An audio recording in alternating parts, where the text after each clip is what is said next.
My name is Cynthia Ford, and just a little bit about me. I work for a nonprofit organization. I am an income support coach.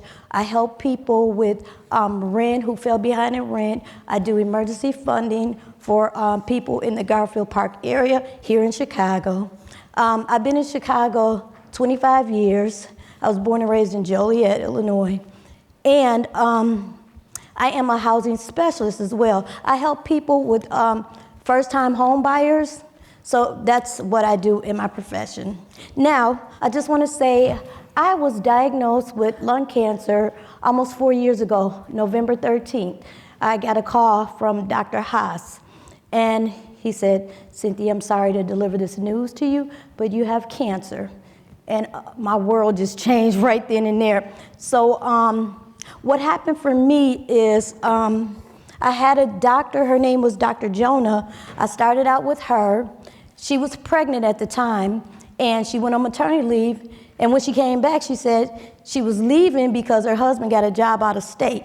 And I'm like, oh my God. And you know, when you get used to somebody, you know, you build a relationship, you build a rapport, you build a relationship. And I was close to her. And she would help me. She was the first one helped me and looked at me as a person and not as a number. And that made me feel so good. And she says, I said, well, who's gonna be my doctor now? I said, please don't give me nobody that we don't get along or whatever. So, so she said, no, you will love him. You will. His name is Frank Weinberg. And I was like, okay, but it wasn't her, Dr. Jonah, you know, and it was a male. I'm like, okay. So anyway, when I first met Dr. Weinberg, what happened was I came to the clinic, the cancer center. I came to the cancer center, and they said I didn't have an appointment. And I knew I had an appointment, but it was something, I guess, going on with my insurance or something. But Mary, she always works stuff out, and I love her dearly. So what happened, Dr. Weinberg introduced herself to me, and then we scheduled another appointment, and that's when I met him. So when we first met, all I asked him was, please speak in plain English so I can understand, because I don't understand doctor talk. Sometimes words get away, you know, and it's over my head. And I think for patients, we need to understand what you're saying and what you're talking about. You know, I used to see myself going to the doctor and walking out and like, so what does that mean? What did he just say? You know, so I needed to take the initiative to be able to say, I don't know what you're talking about. Can you please break it down for me? And that he did. And another thing was, you know, if it's something going on with me, please let me know. Don't keep me in the dark. You know, say what you mean. Help me. You know, be honest, keep it real.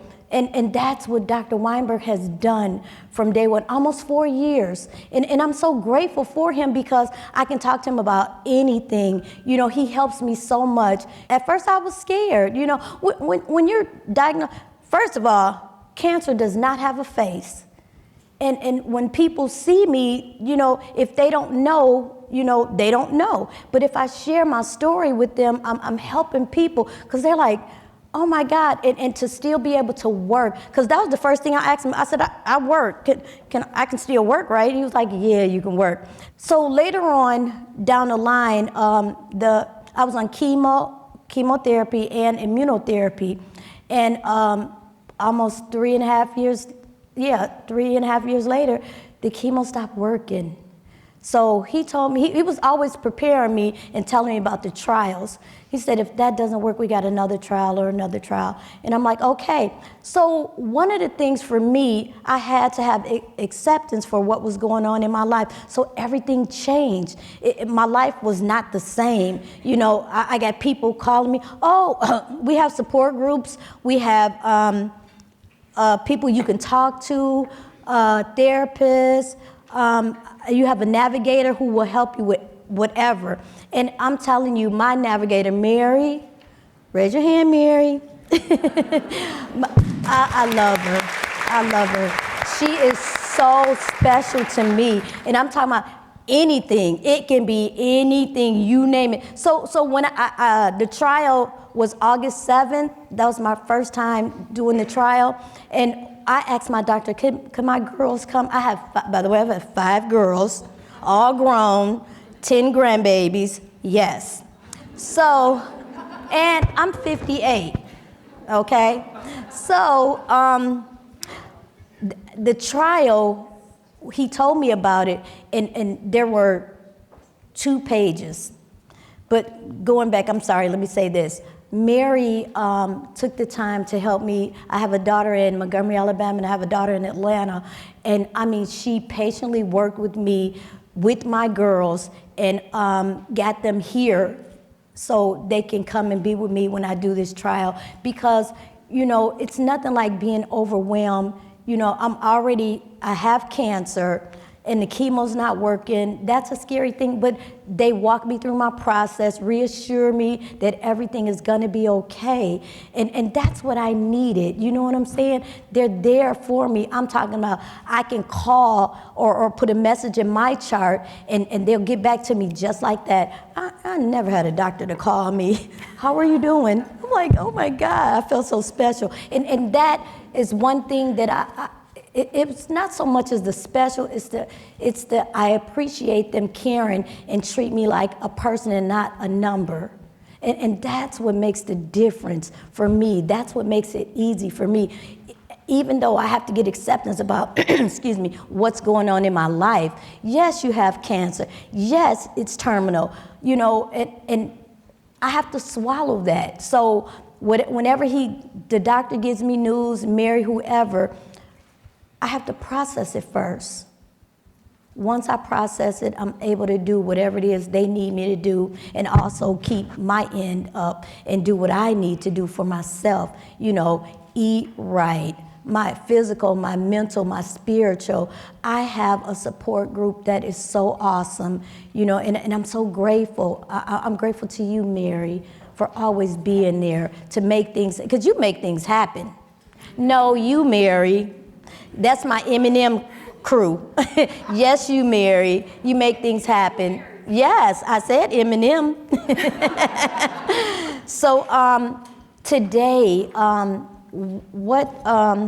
the relationships that I've built with Mary, Dr. Weinberg, it's awesome. I wouldn't trade them for nothing in the world. They are so wonderful.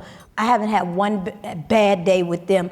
Even so, when I get news that like, oh yeah, the tests are this, and you can't have treatment this day, come next week, and stuff like that, but they walk me through my process. I give some acceptance, and I go on and do what I got to do. I don't stay stuck in the problem. I try to stay in the solution, you know, opposed to staying stuck in the problem. I'm solution driven, you know, okay, what's next? What's next? What do you need me to do? You know, and I'm willing and I'm ready, whatever it is. And again, like I said, if this trial don't work, there's another one.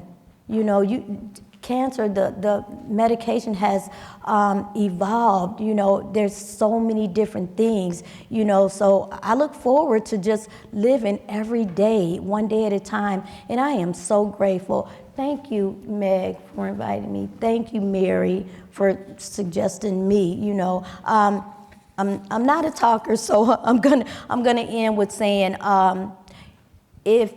when you have patients, just hear them. Listen, because we matter.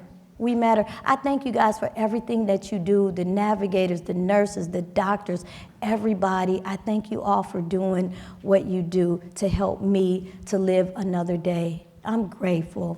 Thank you.